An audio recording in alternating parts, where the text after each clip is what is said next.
মহারাজ, আর একটা ব্যাপার কি আপনি লক্ষ্য করেছেন? কি বলো তো? গোপালের দেহ হারা কাঁধে করে নিয়ে যাচ্ছে। হ্যাঁ হ্যাঁ, ওই তো মন্ত্রী, সেনাপতি, জ্যোতিষী আর পণ্ডিত। আসলে গোপালের এই শেষ যাত্রা আমাদের কিছু শিক্ষা দিয়ে যাচ্ছে মহারাজ।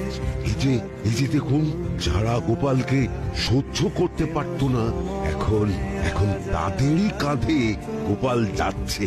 তার মানে শেষ পর্যন্ত কেউই কারোর শত্রু থাকে না, সবাই মান অভিমান ভুলে কাঁধে কাঁধ মিলিয়ে পার করে দেয়। তাই তো, এই দৃশ্য তো সেই কথাই বলছে।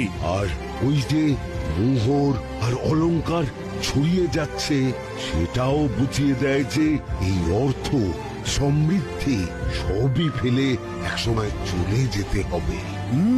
কি ভীষণ সত্যি। দুটো খালি হাতও বুঝিয়ে দিচ্ছে, খালি হাতেই আমরা সংসারে এসেছিলাম আর